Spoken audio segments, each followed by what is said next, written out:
I know I've been accused of clickbait, and no, I mean what I say. These will be moderate spoilers. So I'll give a few things in terms of the major cameos, and I will give a few things away with the story, but I will leave a lot open because even though this is not much of a story or much of a plot, there are, I'd say, about what, 3 to 4 major twists, but they're not that strong. However, they do add some mystery and predictability, which was nice. But really, we kind of know what's going to happen and where it's going. So the basic story is Deadpool is recruited by the Loki people, the TVA, to save the Marvel universe, to save his own universe, yada, yada, yada. So he has to go through a couple of different timelines and universes, interact with different Wolverines. He finally finds a Wolverine that could help, and they team up together.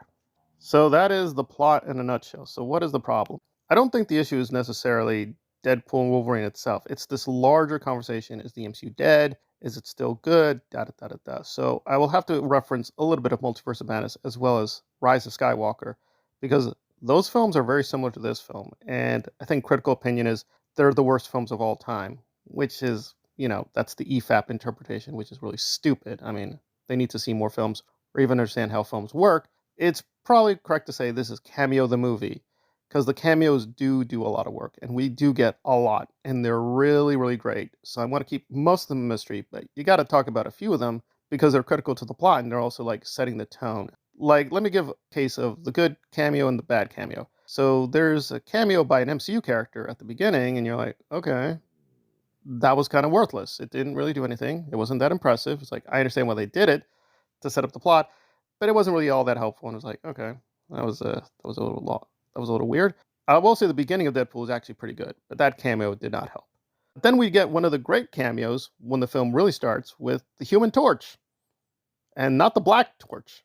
Yeah, Chris Evans shows up, and you're like, okay, wow, this is interesting. And this may be a little bit of a spoiler, but he sticks around a while. He doesn't just show up and wave his hands like, hey, I'm Human Torch. No, he sticks around a while, and you're like, wow. So it's that kind of film. The cameos are very deceptive. You think, okay, well, that was nice, but they're not. No, they stay around a while. So like, oh, that's very, very interesting. I don't want to ruin one particular scene where it is insane cameo after insane cameo after insane cameo. And I will give this away. Most of them are from the Fox universe. It's actually surprising how few X-Men are in this. You think with 2 X-Men characters, you think, wow, they're gonna have a lot of X-Men characters. No, I'd have to say the majority of the cameos were from the Fox universe. That was actually pretty delightful. That you'd think like, oh, they're just gonna cash in and just have a lot of the MCU stars show up, and they do. They show up in weird places and through weird means. Like obviously, because this is building on Loki. Yeah, obviously Thor appears. That's not really a spoiler. Obviously, you have the TVA, you got Loki, but the way he appears is actually pretty interesting, kind of weird. They're like, oh, that's interesting. I didn't expect that at all. But now will come the time I think people will give me downvotes and hate me that story wise, and I know a lot of people have just tried to make gazillions of dollars saying Multiverse of Madness is the worst thing in the universe. And I would admit they pointed out to issues I didn't notice the first time, but no, I still think basically Multiverse of Madness is it's a good story. It's not the greatest story. Very good film. It's got Sam Raimi. I don't know what people are talking about. But it does have a few big issues. But let's get to what's relevant to Deadpool, which is the cameos being shown there. And again, I want to be fair if you have not seen Multiverse of Madness. They kind of just jam pack a lot of the cameos in a central section of the film. This does not do that. The cameos are spread out in Deadpool and Wolverine. So I would say cameos in Deadpool and Wolverine are much better done because there's a lot more of them too than Multiverse of Madness. I don't think Multiverse of Madness is bad because of that.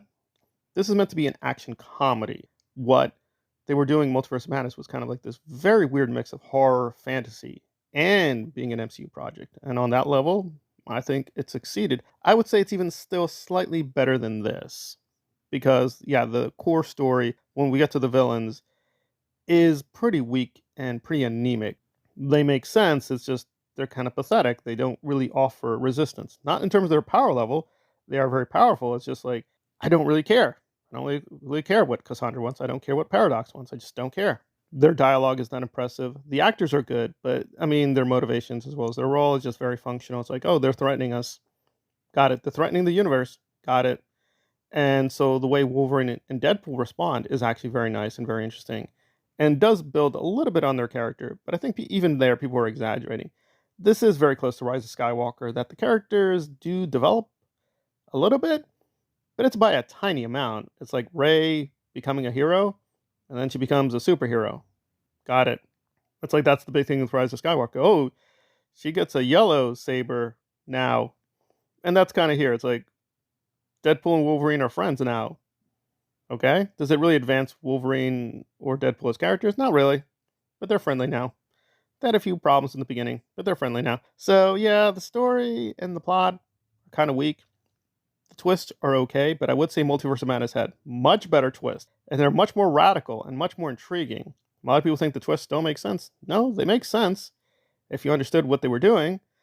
I'm going to get a lot of hatred, so it's not Rise of Skywalker bad. It actually is a fairly strong film. But listen, JJ can make a good film, but I think, again, style was only really strong in Rise of Skywalker in a few places. Here, the action and they're much more cohesive and consistent scenes in this film, but it does have Rise of Skywalker problems that the story is kind of just very thin. It just doesn't seem to really be going anywhere. It doesn't seem to matter. So it's got this big cosmic threat, but you really don't care. Yeah, it does have a few major flaws. I'm going to give this a 7.5, being critical, but being more generous, it's an 8 out of 10. I do recommend it. If you do have the extra money in cash, you will not be disappointed, but it really is just cameos, cameos, cameos.